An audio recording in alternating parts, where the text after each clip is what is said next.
አሰላሙ አለይኩም ወራህመቱላሂ ወበረካቱ ውድና የተከበራችሁ የቻናላችን ቤተሰቦች ሰላም እንደምን አላችሁ? አለን እኛ ደህና ነን። ዛሬ የፕላስቲክ ኮርኒስ መረጃ ዋጋ ይዤላችሁ ቀርቤያለሁ። የፕላስቲክ ኮርኒስ እና ያው ግድግዳ ጅብሰም ስንት ይሰራል የሚለውን በጥያቄያችሁ መሰረት ይዤላችሁ ቀርቤያለሁ ማለት ነው። የትኛው ያምራል፣ የትኛው ልዩነቱስ ምንድነው የሚለውን እንግዲህ አሁን የፕላስቲኩን ኮርኒስ ነው የምንመለከተው። የጂፕሰሙን በተመለከተ እዛ ላይ መመልከት ትችላላችሁ። እንግዲህ የፕላስቲክ ኮርኒስ ስንመለከት ከፕላስቲክ ኮርኒስ እና ከጂፕሰም ኮርኒስ ስንመለከት ፕላስቲክ ኮርኒስ ብዙ ጊዜ በሞቃታማ ቦታ አይመከርም። ይሄን ነው ለነገራችሁ የምፈልገው። ሞቃታማ ቦታ ላይ ያላችሁ የጂፕሰም ኮርኒስ ብታሰሩ ነው የምመክረው። ፕላስቲክ ኮርኒስ ደግሞ ቀዝቃዛ ቦታ ላይ ካላችሁ ጂፕሰምን ፕላስቲክ ኮርኒስን ማሰራት ትችላላችሁ። ሌላው በተመሳሳይ ነው። ከዋጋው አንጻር ደግሞ የፕላስቲክ እንግዲህ ቀለም ደግሞ አይፈልግም። ደስ የሚለው ነገር ፕላስቲክ ኮርኒስ በደንብ ከተሰራ ቀለም አይፈልግም። ጂፕሰም ኮርኒስ ደግሞ ቀለም ይፈልጋል። በየአመቱ ወይ ደግሞ በየሁለት አመቱ እድሳት ይፈልጋል። ጂፕሰም ኮርኒስ በደንብ ከተሰራ ቀለም ብዙም አይፈልግም።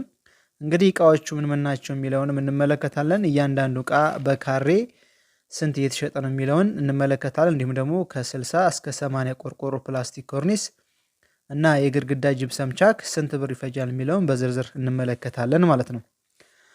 እንግዲህ ፕላስቲክ ኮርኒስ በአሁን ጊዜ ዋጋ አንደኛ የሚባለው ከ600 ብር እስከ 680 ብር ድረስ ነው እየተሸጠ የሚገኘው በካሬ ማለት ነው። እንግዲህ ደግሞ እሱን ለመስራት ምን ያስፈልጋል? ምስማር ያስፈልጋል፣ ክርንችት ምስማር ያስፈልጋል፣ ወይ ደግሞ ቢቴ ያስፈልጋል። ምክንያቱም ፕላስቲክ ኮርኒሱን የምናስይዘው በክርንችት ሚስማር ወይ ደግሞ በቢቴ ነው። አሁን ላይ በቢቴ ቢታሰር እጅግ በጣም ጥንካሬ ያለው ለእናንተ አሪፉ በቢቴ ብታሳስሩ አሪፍ ነው። ባለሙያ ቢሰራው ደግሞ ሞር ቆንጆ ነው። የጂፕሰም ኮርኒስ የሚሰሩ ባለሙያዎች ጎበዞች ናቸው። ሁለተኛ ደግሞ በድሪል ነው የሚሰራው የፕላስቲክ ኮርኒስ ማለት ነው። እንደ ጂፕሰም ኮርኒስ ሳይሆን በድሪል በደንብ ተደርጎ ይታሰራል በካቻ ቢቴ ማለት ነው። ሌላው ፕላስቲክ ኮርኒስ ሞራሌ ይፈልጋል፣ 4x5 ይፈልጋል። እንዲሁም የባለሙያ በካሬ የሚሰራበት ከ350 ብር እስከ 400 ብር ድረስ ነው የሚሰራው ማለት ነው። እንግዲህ ሙሉ እቃውን ከነ ባለሙያ ችሎ በካሬ የሚሰሩት ከ1200 ብር እስከ 1250 ብር ነው በካሬ የሚሰሩት። እንደየአካባቢው ደግሞ ዋጋ ይለያያል። ከዚህ በታች የሚሰራበትን ቦታ አለ። እንግዲህ በቀጣይ ደግሞ እዚሁ ላይ የምንመለከተው ምንድነው እያንዳንዱን ቆርቆሮ ቤት ያላችሁ ለ30 ለ40 ለ50 ለ55 ለ60 ለ65 ለ70 ለ75 ያላችሁ የብር መጠኑ እንመለከታለን። አሁን ደግሞ እዚህ ጋር የ80 ቆርቆሮ ወይ ደግሞ የ70 ቆርቆሮ ቤት 4 ክላስ ቤት 5ም ሊሆን ይችላል ጠቅላላ ወጪ ስንት ይፈጃል የሚለው እንመለከታለን። እንግዲህ የ4 ክላስ ቤት የሆነ 80 ቅጠል ቆርቆሮ ቤት የሆነ 90 ካሬ አካባቢ ቢሆን እንግዲህ ለአንድ ካሬ ከ600 ብር እስከ 680 ብር ነው ይለያያል ብያችኋለሁ። እንግዲህ ይህን ስታበዙት ወደ 60 ሺህ አካባቢ ይመጣል። እስከ ትራንስፖርቱ እስከ መጓጓዣው ምናምን ማለት ነው ፕላስቲክ ኮርኒሱ ማለት ነው። ሞራሌ 12 ስር ይፈጃል። እሱም ወደ 11 ሺህ አካባቢ ይፈጃል። ምስማር 3 ካርቶን ይፈጃል። እንጨት 5 ኪሎ ግራም ነው አንዱ የሚይዘው ማለት ነው። እሱም ወደ 2700 ብር እስከ 3000 ብር ይፈጃል። ክርንችት ወይ ደግሞ ቢቴ የሚባል ደግሞ አለ። እሱም እስከ 3000 ብር ይፈጃል። ሌላው የባለሙያ ሲሆን የባለሙያ እንግዲህ ከላይ የፕላስቲክ ኮርኒሱን ሂሳቡን ሰርቼላችኋለሁ። ገዝታችሁ ታቀርባላችሁ። እናንተ ገዝታችሁ ብታቀርቡ ተጠቃሚ ትሆናላችሁ። የባለሙያ እንደየአካባቢው ይለያያል። እኔ በ300 ብር ይዤዋለሁ። ወደ 27000 ብር አካባቢ ይመጣል። 90 ካሬ ይመጣል ብናል ፕላስቲክ ኮርኒሱ። ያንን በ300 ማባዛት ነው ማለት ነው። ሌላው እዚህ ጋር የረሳነው ወጪ ካለ ትራንስፖርት ወጪ፣ አንዳንድ ወጪ አለ። 5000 ብር እንይዝና ጠቅላላ ድምር ወደ 100,000 ብር ይፈጃል። 70 እስከ 80 ቆርቆሮ ያላችሁ 100,000 ብር ይፈጅባችኋል ኮርኒሱን ለማሰራት ብቻ ማለት ነው። እንግዲህ ወደ ግድግዳ ሂሳቡ ስንመጣ ተመሳሳይ ነው። ከ70 እስከ 80 ቆርቆሮ ያላችሁ የባለሙያ እንግዲህ ሂሳቡን የጂፕሰም ባለሙያ በካሬ 100 ብር ነው ብያችኋለሁ። የተለሰነ ያልተለሰነ የሚባል ያልተለሰነ ሲሆን ይጨምራል። እንግዲህ ግድግዳው የመጣው 4 ክላስ ቤት 80 ቆርቆሮ 75 ቆርቆሮ 65 ቆርቆሮ ቤት ወደ 315 ካሬ አካባቢ ይመጣል። ይሄን በ100 ብር ስናበዛው የተለሰነ ከሆነ ወደ 31500 ብር ነው የሚመጣው። ጅፕሰም እንግዲህ የሚያስፈልገው እስከ 120 ፍሬ ያስፈልጋል። የነገርኳችሁ የባለሙያ ሂሳብ ነው የመጀመሪያ። አሁን ደግሞ ጅፕሰም እናንተ አቀርባላችሁ እስከ 120 ኬሻ ያስፈልጋል። እሱም እንግዲህ ማብዛት ነው፣ እንደየአካባቢው ይለያያል ዋጋው። በ48 ሺህ ብር ነው የሚመጣው 120 ኬሻው። እንግዲህ ሌላው ደግሞ ሳጋቱራ ያስፈልጋል። ቻክ ለመስራት 6 ኩንታል አካባቢ ይፈልጋል። እሱም ወደ 2 ሺህ ብር አካባቢ ይፈልጋል። ሌላው ትራንስፖርት አለ፣ ጫኝና ወራጅ አለ። 5 ሺህ ብር ብንይዝለት በድምሩ ግድግዳ ለማሰራት እስከ 80 ሺህ ብር ድረስ ይፈጃል።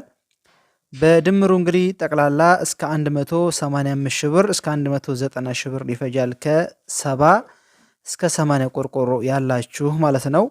እንግዲህ ሌላውን ደግሞ ሂሳብ በብር መጠን ስንመለከት 30 ቅጠል ቆርቆሮ ቤት 79285 ብር ግድግዳና ፕላስቲክ ኮርኒስ ይፈጃል።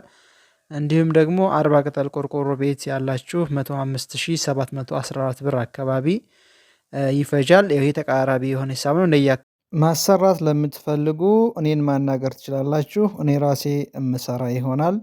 ጅፕሰም ኮርኒስ የሚሆን ፕላስቲክ ኮርኒስም፣ ግድግዳ ቻክም፣ ቀለምም፣ የኳርቲዝም ስራ፣ ኮንቴክስተራ ስራ እንዲሁም ሴራሚክ ስራ ማሰራት ለምትፈልጉ ሁሉንም የፊኒሽንግ ስራ ሙሉ ኮንትራት ወስጄ የምሰራ ሲሆን እንዲሁም ደግሞ ጅፕሰም ኮርኒስ ማሰራት ለምትፈልጉ እሱንም እሰራለሁ። በስልክ ቁጥሬ ማናገር ትችላላችሁ። ይሄ ሂሳብ ደግሞ የነገርኳችሁ እንደ መነሻ መዘጋጀት ያለባችሁ ሂሳብ ነው እንጂ ትክክለኛ ሂሳቡ ቤታችሁ ሲለካ ነው የሚታወቀው ማለት ነው። ከጂፕሰም ኮርኒስ አንጻር ዋጋው እኩል ነው። ምንም የሚለያየው ነገር የለም። የፕላስቲክ ኮርኒስ እና የጂፕሰም ኮርኒስ እኩል ነው። አሁን ላይ አካባቢው የእቃ ዋጋ ስለሚለያይ በየቀኑ ሊጨምርም ሊቀንስም ስለሚችል ማለት ነው። የ50 ቅጠል ቆርቆሮ ቤት 132142 ይፈጃል። እንዲሁም ደግሞ የ60 ቅጠል ቆርቆሮ ቤት 158571 ብር አካባቢ ይፈጃል። እንዲሁም ደግሞ ከ65 እስከ 70 ያላችሁ 185 ሺህ ብር ይፈጃል። እንዲሁም ደግሞ 80 እና 85 ያላችሁ ደግሞ እስከ 211 ሺህ ብር አካባቢ ይፈጅባቸዋል። 90 ቅጠል ቆርቆሮ ቤት 237 ሺህ ብር ይወስድባቸዋል። 100 ቅጠል ቆርቆሮ ቤት ያላችሁ ደግሞ 264 ሺህ ብር አካባቢ ይወስዳል። እንዲሁም ደግሞ 110 ቅጠል ቆርቆሮ ቤት ደግሞ ያላችሁ 290 ሺህ ብር ይወስዳል። ከ110 በላይ ያላችሁ ከ300 ሺህ ብር በላይ ይወስድባችኋል ማለት ነው። እንግዲህ ይህን ሂሳብ እንድትይዙት የምፈልገው ተቃራቢ የሆነ ሂሳብ ነው። እንደየአካባቢውና እንደየቦታው ይለያያል። ፎርፌ የሆነ ሂሳብ ነው። ትክክለኛ የሆነ ሂሳብ ደግሞ የቤታችሁ ልኬት ከታወቀ በዛ መሰረት ሂሳብ ነው የሚሰራው ማለት ነው። እንግዲህ አሁን እንደነገርኳችሁ መሰረት ይህን ሂሳብ ከያዛችሁ በኋላ መዘጋጀት ትችላላችሁ። ከዚህ በላይም ሊወስድባችሁ ይችላል፣ ከዚህ በታችም ሊወስድባችሁ ይችላል። ዞሮ ዞሮ የሚታወቀው አንድ ቤት ተሰርቶ ሲያልቅ ነው በዚህ ዋጋ አለቀ የሚባለው። ታቅዶ እንደተገባለት አያልቅም። እዚህ ጋር ደግሞ ያልተካተተ ነገር ምንድን ነው? የማብራት ገመድና የማብራት ባለሙያ ሂሳብ አልተካተተም ማለት ነው። እንዲሁም ግድግዳ ቀለም አለው፣ የዛ ቀለም ሂሳብ አልተካተተም። ቀለምና ማብራት ሲጨመርበት ሊጨምር ይችላል ትንሽ የተወሰነ ማለት ነው። እንግዲህ ይሄን ይመስላል።